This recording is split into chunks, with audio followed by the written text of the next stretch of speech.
pagi hari ini? Alhamdulillah, luar biasa. Tetap semangat, senyum bahagia. Allahu Akbar. Oke, sebelum kita masuk pada materi, kita berdoa dulu ya. Berdoa dipimpin oleh Aga. Oke. Aga.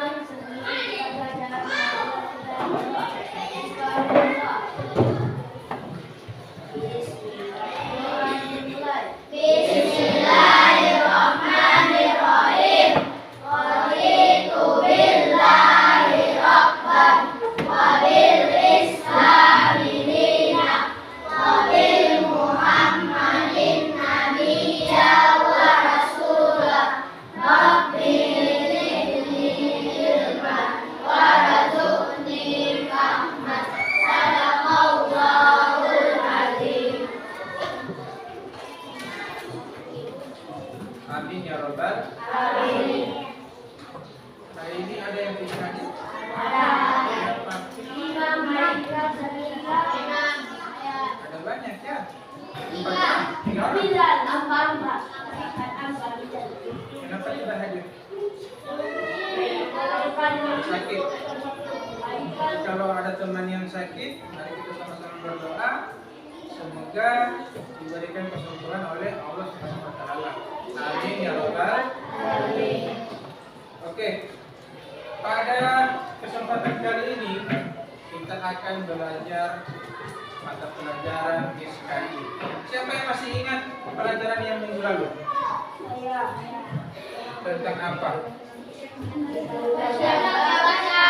Hah? Hijrah ke Habasyah.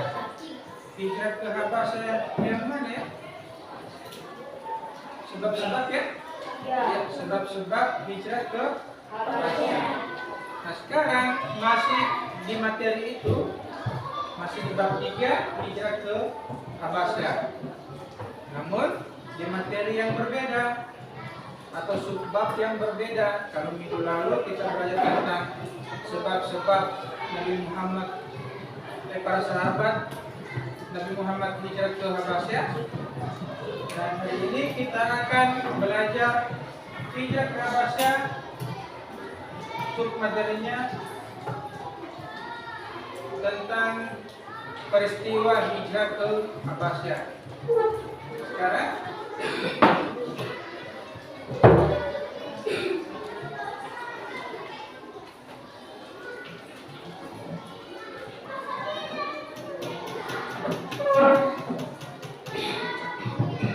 tujuan pembelajaran kita kali ini yaitu memahami sebab-sebab dan peristiwa hijrah ke Habasyah sebagai inspirasi dalam menjalankan sikap fikih dalam menghadapi tantangan era digital.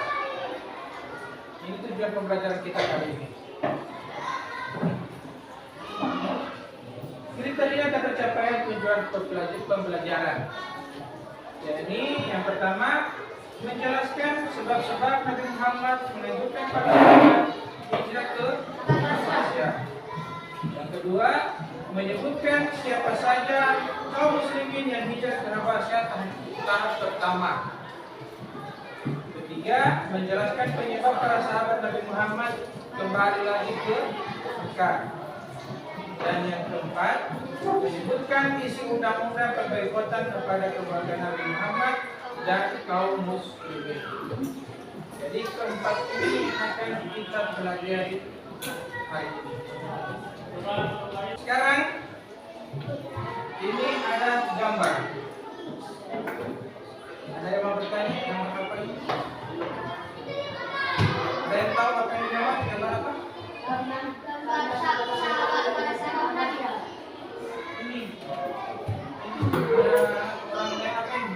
Orang lain? Buta. Ada di mana ini? Ada di mana? Di? Di mana?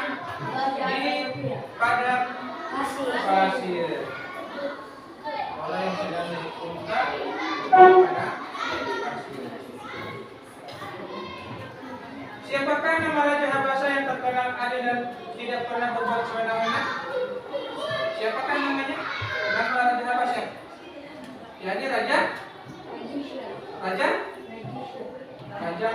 Najasyi. Najasyi. Balik.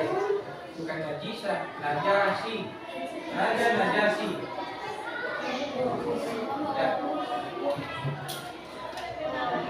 Negeri Habasya adalah negeri yang sekarang bernama Abyssinia atau Ethiopia. Kaum muslimin pernah hijrah ke negeri Habasya karena kekejaman kaum Nabi Quraisy di kota Mekah.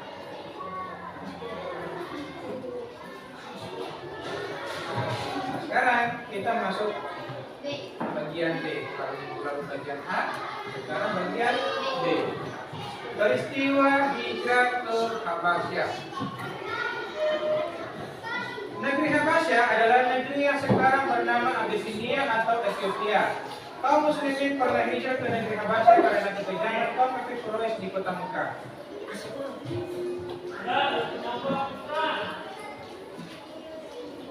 Yang pertama, hijrah ke Habasya tahap pertama. Di sini dalam peristiwa hijrah ke Habasya tahap pertama, Nabi Muhammad SAW untuk hijrah ke Habasya dilaksanakan kaum muslimin dengan ikhlas. Ada juga yang tidak ikut hijrah ke Habasya. Mereka juga tinggal di Mekah bersama-sama dengan Rasulullah. Kaum muslimin yang hijrah berangkat dari kota Mekah dengan diam-diam dan sembunyi-sembunyi tanpa diketahui oleh kaum kafir Quraisy. Sesudah sampai di pantai Laut Merah, mereka menaiki perahu untuk berlayar ke Habasya.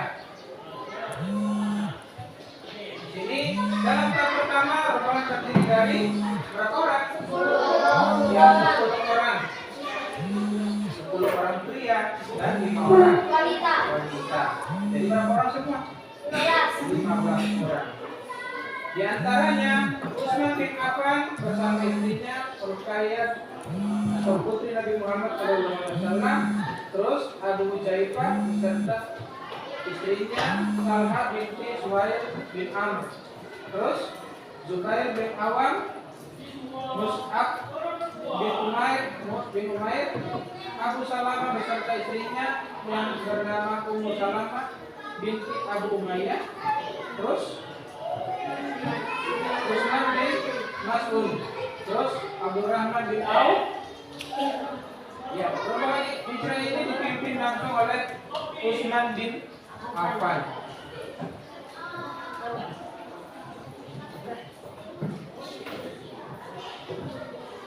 Di sini sesampainya di Habasya, mereka diterima dan dihormati dengan penghormatan yang sebaik-baiknya dari Raja Najasyi, bukan Najisha, Najasyi.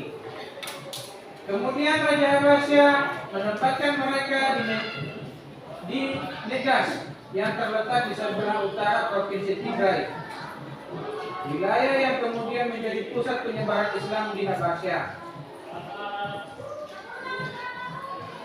Di sini mereka setelah 3 bulan menetap di Habasya, mereka mendengar kabar bahwa kaum kafir Quraisy ini sudah takluk kepada Nabi Muhammad SAW, sudah damai dengan Nabi Muhammad SAW. Jadi mereka ini mendengar kabar bahwa kaum kafir Quraisy ini sudah tidak lagi menyiksa kaum muslimin. Nah, dengan mendengar berita ini, mereka kembali lagi ke Mekah. Jadi setelah 3 bulan menetap di Habasya, terdengarlah kabar bahwa kaum kafir Mekah yang selalu menyiksa mereka telah takluk oleh Nabi Muhammad SAW. Akhirnya mereka kembali ke Mekah. Ketika mereka sampai di dekat kota Mekah, mereka baru sadar bahwa kabar tersebut adalah bohong. Keadaan di Mekah ternyata belum aman. Maka mereka kembali ke Mekah, ke Habasya bersama dengan rombongan lain. Rombongan inilah yang kemudian termasuk dalam rombongan hijrah ke Habasya tahap kedua. Jadi mereka yang hijrah pada tahap pertama ini telah tertipu oleh kaum kafir Quraisy. Mereka mendengar kabar bahwa kaum kafir Quraisy ini sudah takluk oleh Nabi Muhammad. Namun kenyataannya bohong. Mereka telah dibohongi oleh kaum kafir Quraisy. Dan ternyata yang menyebarkan kabar ini adalah kaum kafir Quraisy itu sendiri. Mereka menipu para sahabat yang hijrah di Habasyah. Akhirnya mereka kembali lagi ke Mekah. Setelah mereka menyadari bahwa kabar ini adalah bohong, mereka balik lagi ke Habasyah. Namun dengan jumlah yang berbeda. Inilah yang disebut dengan hijrah ke Habasyah tahap kedua. Ini hijrah ke Habasyah tahap kedua.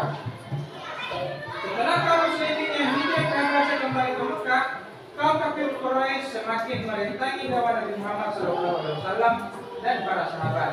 Rintangan dan tipu muslihat kaum kafir Quraisy terhadap Nabi Muhammad dan pengikutnya selama beberapa tahun tidak mendatangkan hasil dan tidak membawa kemenangan yang diinginkan.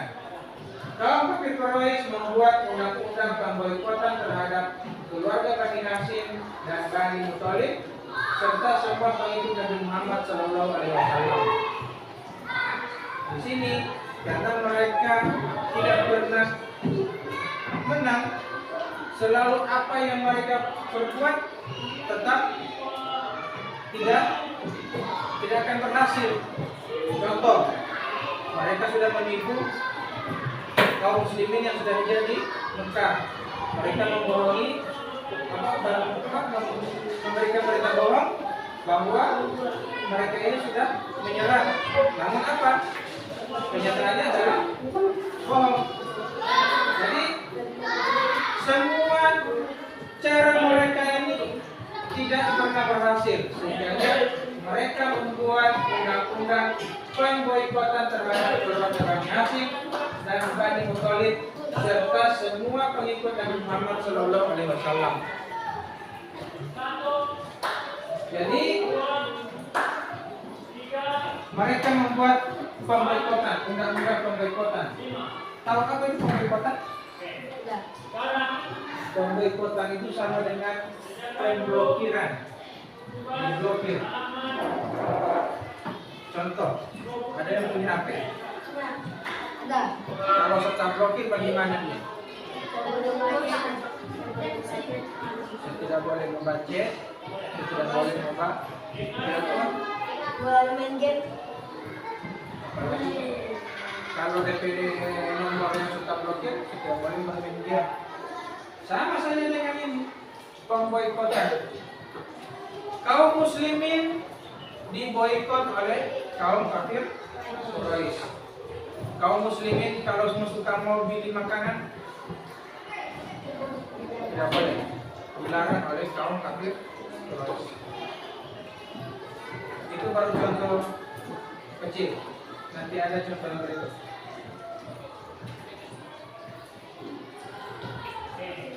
Isi undang-undang pemboikotan itu antara lain, yang pertama, Nabi Muhammad dan keluarganya serta pengikutnya tidak diperkenankan menikah dengan kaum Quraisy lainnya. Itu yang pertama, tidak boleh menikah dengan kaum Quraisy yang lain. Yang kedua, kaum Quraisy tidak diperkenankan berjual beli barang dengan Nabi Muhammad dan keluarganya serta pengikutnya. Ini yang kedua. Jadi kaum Quraisy tidak diperkenankan menjual barang dengan Nabi Muhammad dan keluarganya serta pengikutnya. Jadi kalau kaum muslimin perlu makanan atau perlu pakaian, mereka kaum Quraisy tidak akan menjualnya. Untuk pemboikotan yang kedua. Yang ketiga, kaum Quraisy dilarang mencari persahabatan dengan Nabi Muhammad dan keluarganya serta pengikutnya. Yang ketiga, tidak boleh baku taman, tidak boleh menjalin persahabatan dengan Nabi Muhammad. Yang keempat, kaum Quraisy tidak diperkenankan untuk mengasihi dan menyayangi Nabi Muhammad dan keluarganya serta pengikutnya. Jadi meskipun kalau ada keluarga yang sakit, yang sudah masuk Islam, tidak boleh dikasihani. Jadi kalau ada keluarga mereka yang masuk Islam baru sakit, sudah sakit keras, kaum Quraisy dilarang untuk mengasihi dan menyayangi, apalagi menjenguknya. Yang kelima, undang-undang ini berlaku selama Bani Hashim dan Bani Muthalib belum menyerahkan Nabi Muhammad kepada kaum Quraisy. Undang-undang ini berlaku selama Bani Hashim dan Bani Muthalib belum menyerahkan Nabi Muhammad kepada kaum Quraisy. Kenapa Nabi Muhammad harus diserahkan kepada kaum kafir Quraisy? Kenapa? Ada yang tahu? Ya. Nabi Muhammad kalau sudah diserahkan kepada kaum kafir Quraisy, Nabi Muhammad akan dibunuh. Sehingga Bani Hashim dan Bani Muthalib melindungi Nabi Muhammad.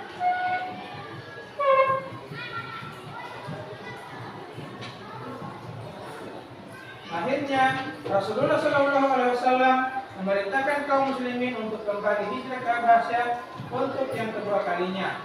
Adapun mereka yang hijrah ke Habasyah tahap kedua berjumlah 101 orang, terdiri dari 83 orang laki-laki dan 18 orang perempuan. Yang menjadi kepala rombongan adalah Ja'far bin Abu Thalib. Jadi dengan adanya pembebasan ini, Nabi Muhammad memerintahkan kaum muslimin untuk hijrah kedua kalinya ke Habasyah. Setelah kaum kafir Quraisy mendengar kaum muslimin hijrah ke Habasyah, maka mereka mengutus Amr bin As dan Amr bin Walid untuk menemui Raja Habasyah dan meminta kepada Raja Najasyi untuk mengusir kaum muslimin. Sebelum Raja Najasyi menjawab kedua utusan kaum kafir Quraisy Mekah, beliau meminta pertimbangan kepada wakil dari kaum muslimin, yaitu Ja'far bin Abu Thalib, dan Raja Najasyi menolak permintaan dari utusan kaum kafir Quraisy Mekah.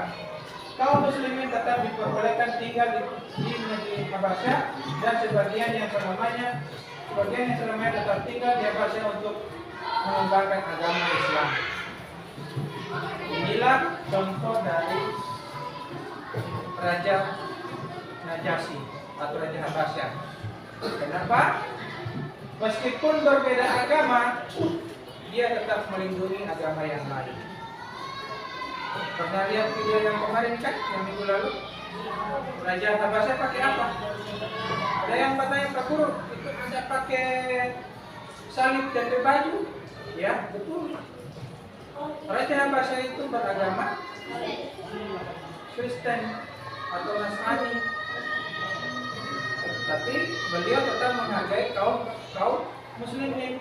Sehingganya biarpun kaum kafir Quraisy sudah menghasut Raja Habasyah, Raja Habasyah tetap bijaksana.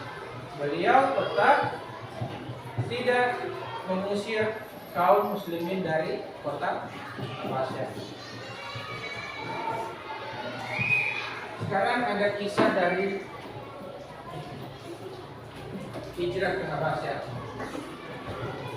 بالقلب مشاعر فيها قد أشرقت الشمس عليها عن خطط لم أعبأ فيها. Assalamualaikum warahmatullahi wabarakatuh. Tekanan yang dilakukan oleh orang kafir kepada kaum muslimin pada pertengahan dan akhir tahun keempat kenabian masih bersifat ringan. Namun memasuki pertengahan tahun kelima, perlakuan mereka semakin keras. Hal ini mendorong kaum muslimin untuk mencari tempat lain yang aman untuk menjaga agama mereka. Maka pada bulan Rajab tahun kelima kenabian, hijrahlah rombongan pertama dari kalangan para sahabat ke negeri Habasyah, yakni Ethiopia. Mereka berjumlah 12 orang laki-laki dan 4 orang wanita, dipimpin oleh Utsman bin Affan yang didampingi istrinya, yaitu Ruqayyah binti Rasulullah Sallallahu Alaihi Wasallam. Terkenal dalam hal ini adalah Ruqayyah Abu Jahal yang hendak melemparkan batu jika Rasulullah sedang sujud dalam sholatnya. Pada hari yang telah ditentukan, sebagaimana biasa, Rasulullah datang ke Ka'bah untuk sholat. Kemudian sebagaimana rencana semula, Abu Jahal mengambil semuka batu lalu menghampiri Rasulullah untuk menimpakan batu tersebut ke atas kepala beliau. Namun, tak beberapa lama kemudian, Abu Jahal kembali menemui teman-temannya dalam keadaan hujan pasir. Demikian materi tentang peristiwa hijrah Habasyah. Jadi di bagian B, ya, peristiwa hijrah ke Habasyah.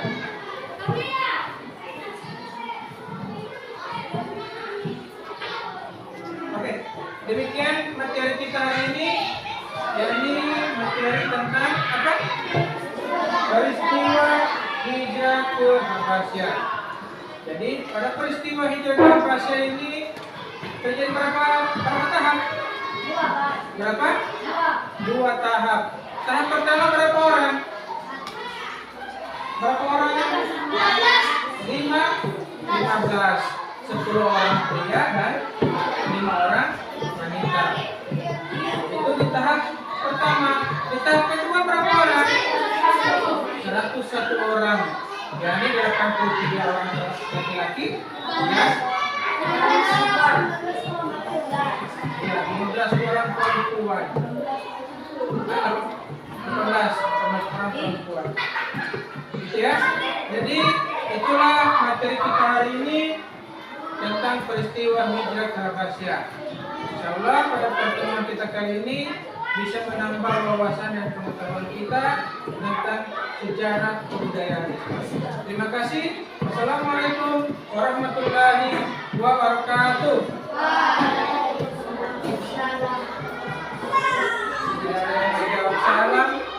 Assalamualaikum warahmatullahi wabarakatuh.